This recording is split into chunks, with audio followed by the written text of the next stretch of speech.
I found the hidden folder on his laptop, labeled with my name, and inside it were dozens of audio files, all of them recordings from my private therapy sessions.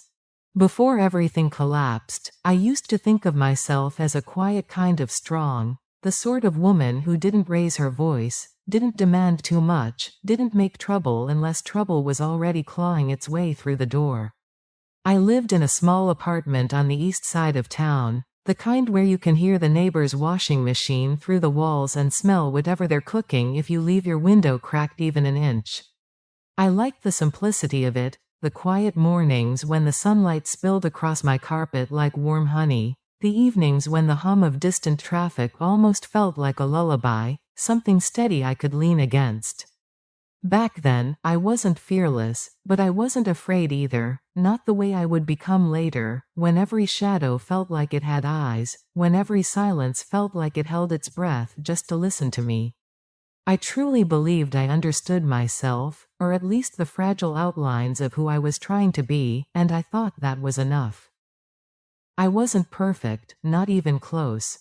I doubted myself too much, apologized too often, and waited for permission in moments where I should have stepped forward. But I had this soft determination, this little ember inside me, that kept me going even on the days when my chest felt too tight or my thoughts became heavy enough to pull me underwater. Therapy helped with that. Sitting across from my therapist in that warm, cluttered office filled with plants and crooked paintings made me feel like the world didn't always have to be sharp around the edges. Her voice was calm, always calm, like she had a map of my mind that I was still learning to read. I told her things I had never spoken out loud before. I told her things I barely admitted to myself. And I trusted the room, the confidentiality, the very air between us. I trusted it with the most delicate parts of me. And at that time, I trusted him too, Elias, my boyfriend. He had this way of making me feel chosen, like I was someone he had searched for, someone he had been waiting for without even knowing it. Looking back, I realize how much I wanted to believe that, how badly I craved being understood by someone who wasn't paid to listen to me. He noticed little things, my favorite snacks, the books I reread when I couldn't sleep, the songs I played on a loop when my anxiety got loud enough to swallow me whole. He always knew just what to say, just when to reach for my hand, just when to pull me close, and I thought that meant he loved me deeply. I didn't see the other side of that coin yet, the one where someone only understands you because they're studying you for the cracks. Before the damage, my life felt like a slow, steady climb towards something better. Not perfect, not magical, just better. I worked, I saved, I breathed, I talked to my therapist, I let myself dream about a future with fewer fears and more quiet mornings. I loved the girl I was becoming, even if she was still a little shaky on her feet. I didn't know then that someone was watching that growth like it was a threat.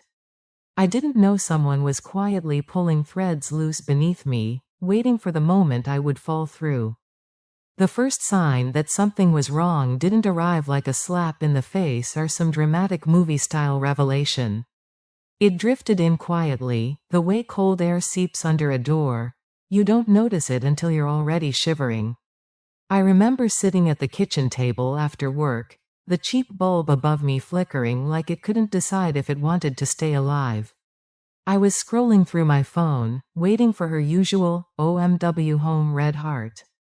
But it didn't come. Instead, the silence in the room felt thick, like someone had stuffed the air with cotton.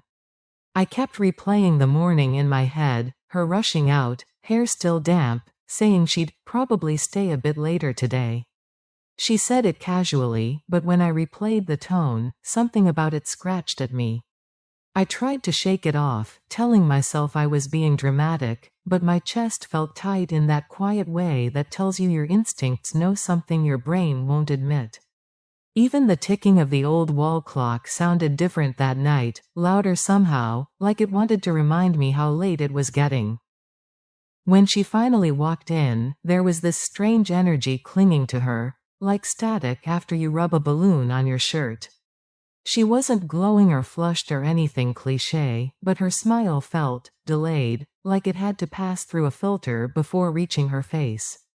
"Long day," she said, dropping her bag with a thud that made me flinch. I wanted to ask where she'd been, who she'd been with, why her perfume smelled slightly different, warmer, sweeter, but my throat felt like it was stapled shut. Instead, I forced a smile and opened my arms, and she gave me one of those quick, 1-second hugs people give acquaintances, not partners. A tiny part of me, a part one didn't want to acknowledge, cracked right there. Not a big break. More like the first hairline fracture in a foundation that had looked solid from a distance. But cracks don't stay small. Not when they're fed in silence. Over the next few weeks, those little shifts kept piling up. Her phone, once casually tossed on the bed or kitchen counter, was now glued to her hand like it contained nuclear codes. She started showering the moment she got home, doors locked, steam hissing against the bathroom mirror while I sat on the edge of the bed pretending to watch videos. And every time that door locked, something inside me twisted. I found myself listening for things I never used to notice: the rhythm of her footsteps, the way her voice changed when she answered certain messages, the soft exhale she gave before typing fast replies. I hated that version of myself. I hated how paranoid I sounded, how suspicious I felt, but I also couldn't deny the pit growing in my stomach. It was like standing on a frozen lake and hearing the ice shift beneath you, too quiet for anyone else to hear, but loud enough to make your heartbeat stumble. The first sign that something was wrong didn't arrive like a slap in the face or some dramatic movie-style revelation. It drifted in quietly, the way cold air seeps under a door. You don't notice it until you're already shivering. I remember sitting at the kitchen table after work, the cheap bulb above me flickering like it couldn't decide if it wanted to stay alive. I was scrolling through my phone, waiting for her usual OMW home red heart. But it didn't come. Instead, the silence in the room felt thick, like someone had stuffed the air with cotton. I kept replaying the morning in my head, her rushing out, hair still damp, saying she'd probably stay a bit later today. She said it casually, but when I replayed the tone, something about it scratched at me. I tried to shake it off, telling myself I was being dramatic, but my chest felt tight in that quiet way that tells you your instincts know something your brain won't admit. Even the ticking of the old wall clock sounded different that night, louder somehow, like it wanted to remind me how late it was getting. When she finally walked in, there was this strange energy clinging to her, like static after you rub a balloon on your shirt. She wasn't glowing or flushed or anything cliché, but her smile felt delayed, like it had to pass through a filter before reaching her face. "Long day," she said, dropping her bag with a thud that made me flinch. I wanted to ask where she'd been, who she'd been with, why her perfume smelled slightly different, warmer, sweeter, but my throat felt like it was stapled shut. Instead, I forced a smile and opened my arms, and she gave me one of those quick, 1-second hugs people give acquaintances, not partners. A tiny part of me, a part one didn't want to acknowledge, cracked right there. Not a big break, more like the first hairline fracture in a foundation that had looked solid from a distance. But cracks don't stay small, not when they're fed in silence. Over the next few weeks, those little shifts kept piling up. Her phone, once casually tossed on the bed or kitchen counter, was now glued to her hand like it contained nuclear codes. She started showering the moment she got home, doors locked, steam hissing against the bathroom mirror while I sat on the edge of the bed pretending to watch videos. And every time that door locked, something inside me twisted. I found myself listening for things I never used to notice: the rhythm of her footsteps, the way her voice changed when she answered certain messages, the soft exhale she gave before typing fast replies. I hated that version of myself. I hated how paranoid I sounded, how suspicious I felt, but I also couldn't deny the pit growing in my stomach. It was like standing on a frozen lake and hearing the ice shift beneath you. Too quiet for anyone else to hear, but loud enough to make your heartbeat stumble. One night, around midnight, I woke up to her slipping out of bed. She moved gently, carefully, like she didn't want to disturb me, or like she didn't want me to know she was leaving the room at all. I kept my breathing steady and watched her silhouette in the dark. The glow of her phone lit her face from below, casting shadows across her features that made her look like someone I didn't fully recognize. She typed quickly, thumbs darting across the screen. I couldn't see the messages, but I saw the small, nervous smile tug at her lips. It wasn't a smile meant for me. It wasn't even a smile she knew I was witnessing. And that somehow made it hurt more than anything she'd ever said to my face. "Everything okay?" I asked, pretending to yawn even though my heart was pounding so hard it felt like it might bruise my ribs. She jumped slightly. She wasn't expecting me to wake up, and quickly angled the phone away. "Yeah," she whispered, too quickly. "Just couldn't sleep." There was a fragile tension in her voice, thin like old glass.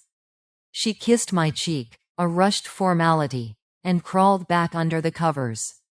Even though her body was inches from mine, it felt like she was on another planet. I stared at the ceiling long after her breathing steadied, counting the shadows moving across it from passing cars, each headlight's sweep feeling like an accusation.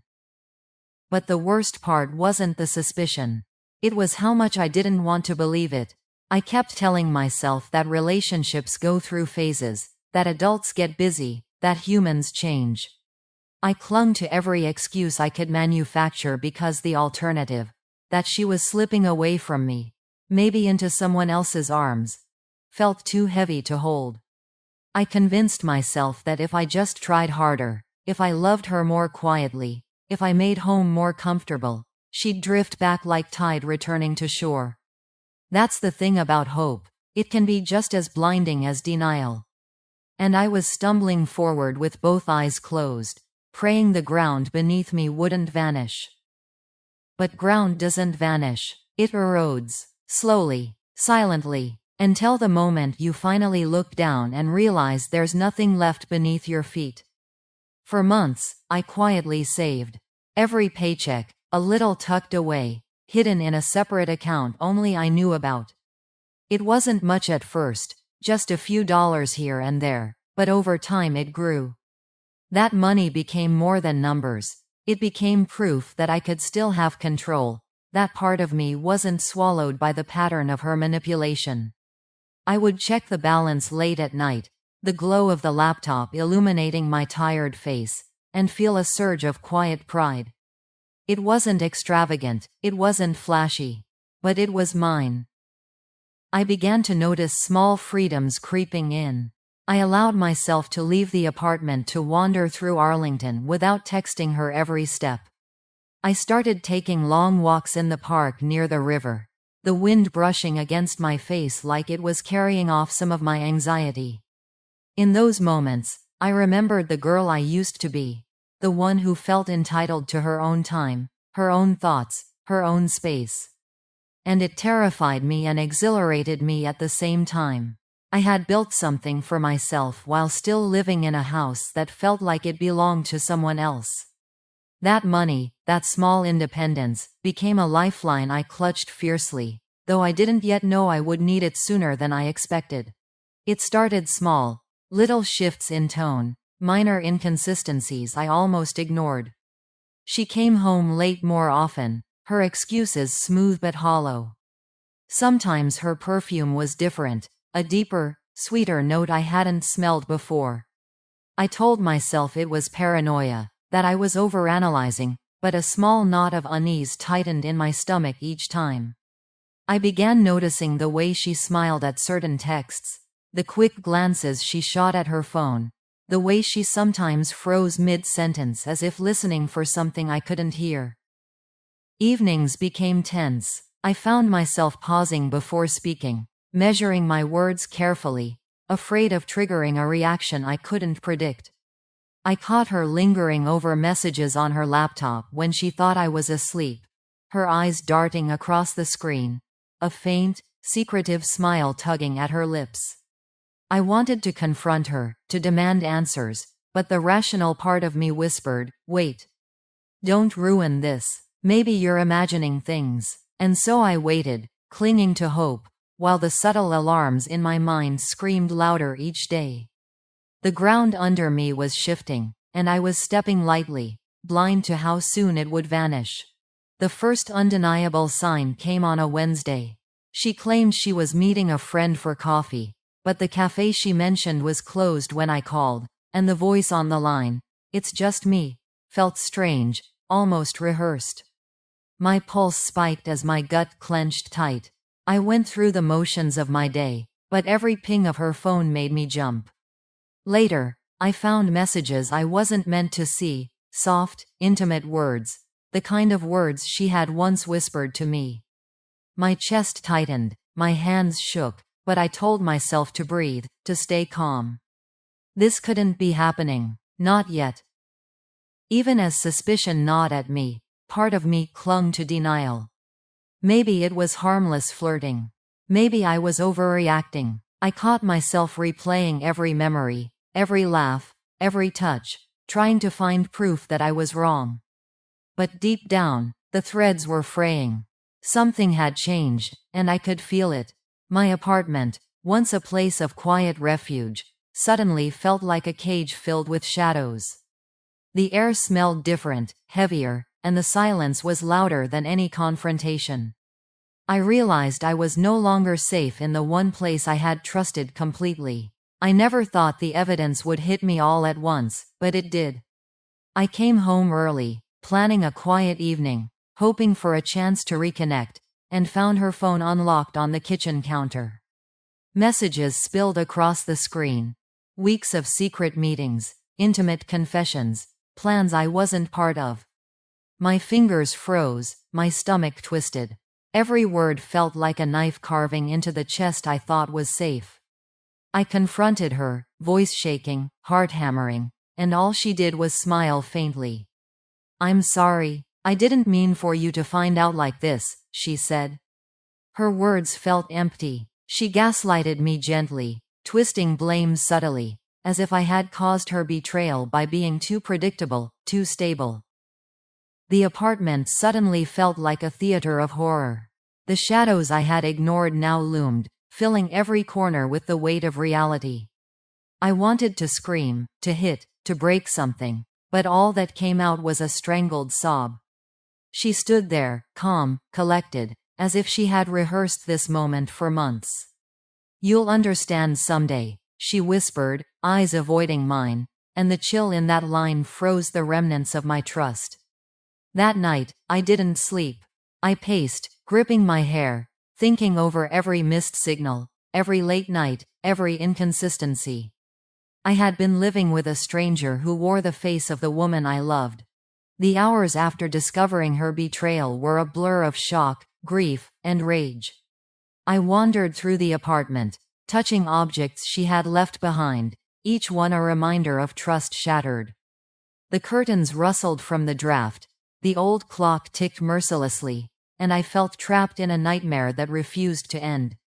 I alternated between crying, screaming into my pillow, and staring blankly at the walls as if they could provide answers I couldn't find within myself. My phone rang constantly, friends, family, but I ignored them, because no words could explain the hurricane inside my chest. I tried to write, to pour everything onto paper, but the pen trembled in my hand. Thoughts collided violently. Why? How could you? Was I not enough? Every memory of us together became contaminated, poisoned by the revelation. Even the soft hum of the refrigerator sounded accusatory. I hated her. I hated myself for trusting. I hated the world that let people slip in and take what isn't theirs without consequence.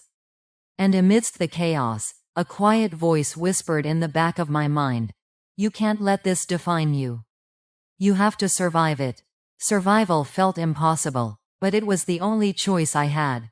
After days of sleeplessness, The storm inside me slowly transformed into something colder, sharper: strategy.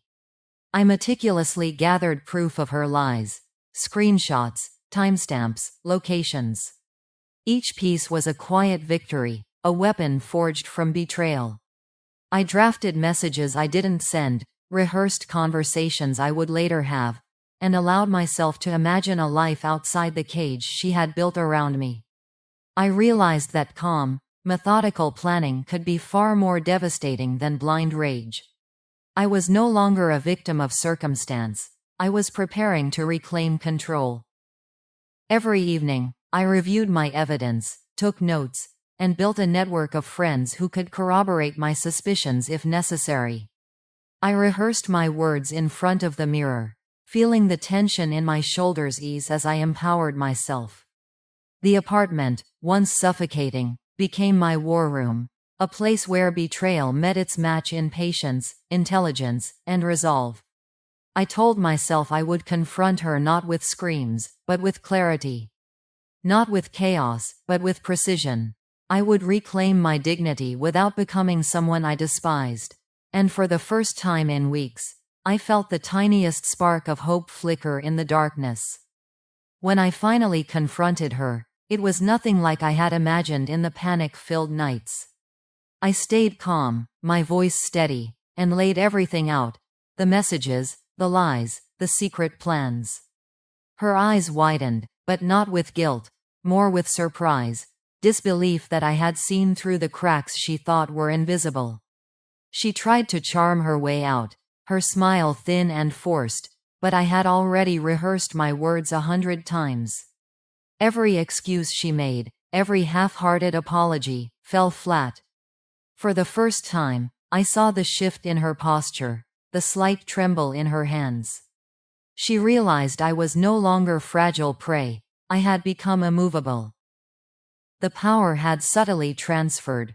I stopped answering her calls immediately, paused before replying to messages, and let her panic simmer.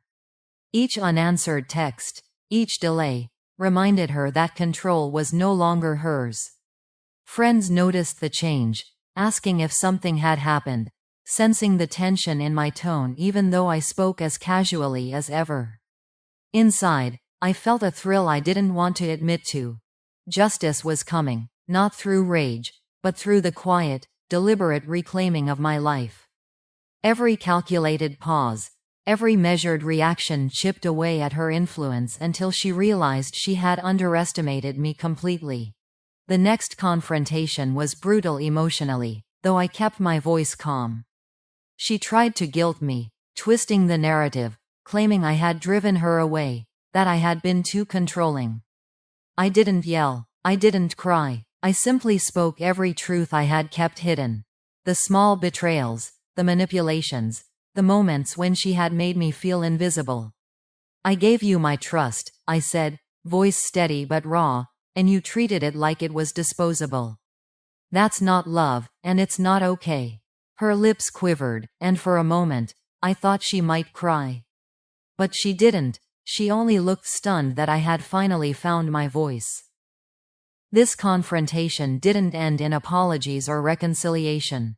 It ended in clarity. I realized that saying everything aloud was an act of liberation, not cruelty.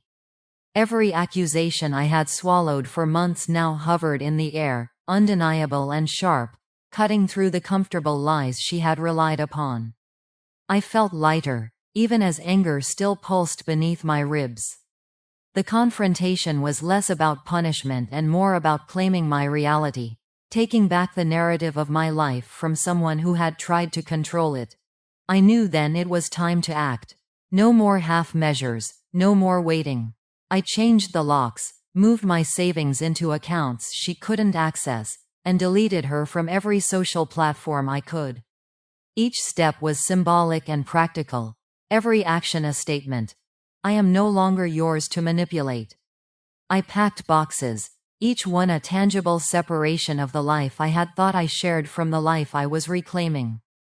The apartment felt emptier but freer, the air lighter, almost electric with possibility.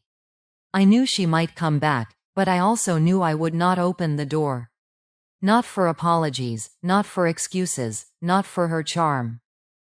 That night, I sat in the quiet of my new apartment, the boxes still half-packed, the streets of Arlington faintly buzzing outside. For the first time in months, I felt a calm I had never thought possible. It wasn't perfect, and the scars remained, but I could breathe again. I realized that closure wasn't about revenge, it was about boundaries. It was about choosing myself over someone who had never truly valued me. And in that choice, I found a power I hadn't known existed, a strength that no betrayal could take from me again. Months passed, and life began to feel like my own again.